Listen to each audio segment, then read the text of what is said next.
George Bush won't be on this ballot. My cousin Dick Cheney won't be on this ballot. But the Bush-Cheney war and the Bush-Cheney tax cuts for the wealthy, those will be on the ballot. When I am the nominee, I will offer a clear choice. John McCain won't be able to say that I ever supported this war in Iraq because I opposed it from the start.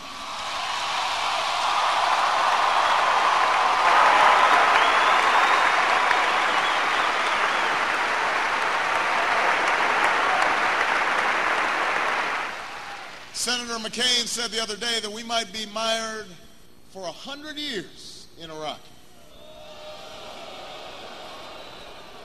100 years, which is reason enough not to give him 4 years in the White House.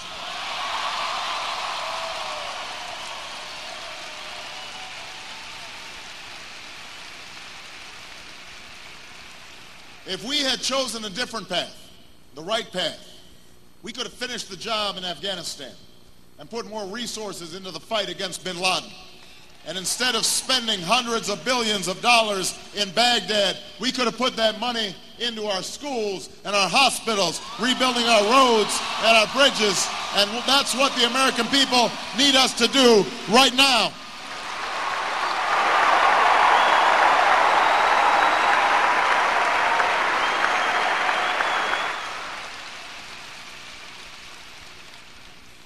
I admired Senator McCain when he stood up and said that it offended his conscience to support the Bush tax cuts for the wealthy in a time of war.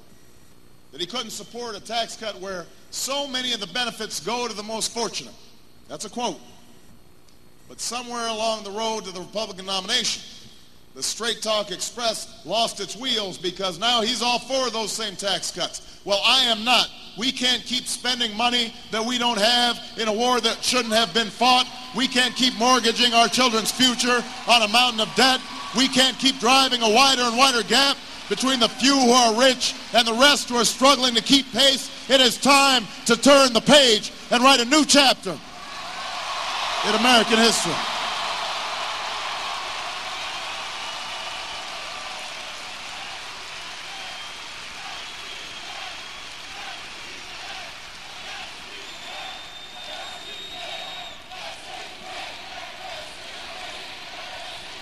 Yes, we can.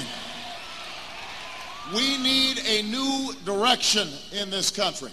Everywhere I go, I meet Americans who can't wait another day for change. They're not just showing up to hear a speech. They need to know that politics can make a difference in their lives, that it's not too late to reclaim the American dream.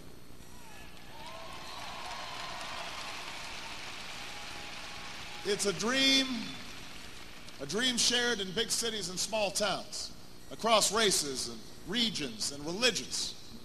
That if you work hard, you can support a family. That if you get sick, there will be health care you can afford. That you can retire with dignity and security and respect that you have earned. That your kids can get a good education and young people can go to college even if they're not rich.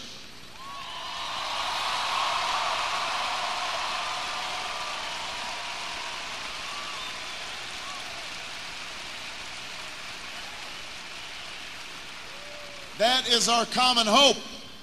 That's our common hope. That's why we don't call it Joe's dream or Sally's dream or Susan's dream or Jim's dream. We call it the American dream because it's a dream we have for ourselves and our own families, but it's a dream we have for everybody. It's the dream of the father who goes to work before dawn and lies awake at night wondering how he's going to pay the bills. He needs us to restore fairness to our economy by putting tax cuts into the pockets of working people and seniors and struggling homeowners. It's the dream of the woman who told me she works the night shift after a full day of college and still can't afford health care for a sister who's ill. She needs us to finally come together to make health care affordable and available for every single American. That is long overdue.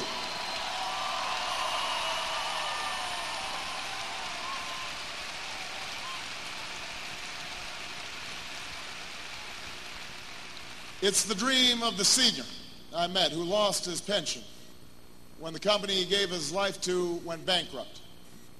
He doesn't need bankruptcy laws that protect banks and big lenders. He needs us to protect pensions, not CEO bonuses, and to do what it takes to make sure that the American people can count on Social Security today, tomorrow, and forever. That's what he needs. That's his dream.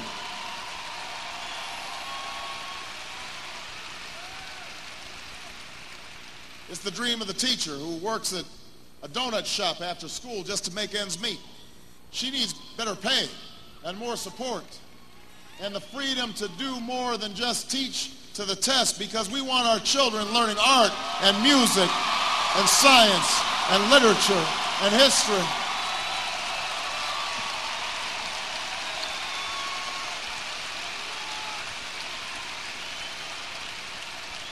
And if her students want to go on to college, they shouldn't fear decades of debt, which is why I'll make college affordable with an annual $4,000 tuition credit every student, every year. But you won't get it for free, young people. You're going to have to invest in community service, work in a homeless shelter, work in a veterans home, join the Peace Corps, learn a foreign language, join the Foreign Service. We'll invest in you. You invest in your country. Together, America will move forward. That's what we dream of.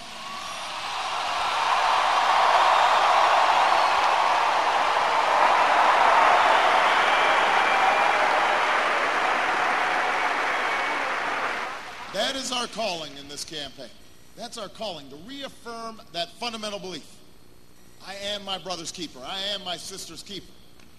That belief that makes us one people and one nation. It's time to stand up and reach for what's possible, because together people who love their country can change it. Now, when I start talking like this, I have to say some people will tell you that I've got my head in the clouds, that I'm still offering false hopes, that I need a reality check, that I'm a hope monger.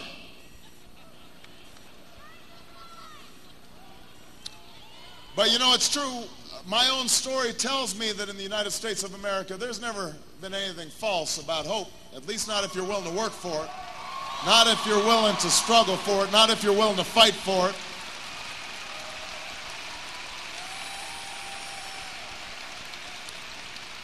I should not be here today.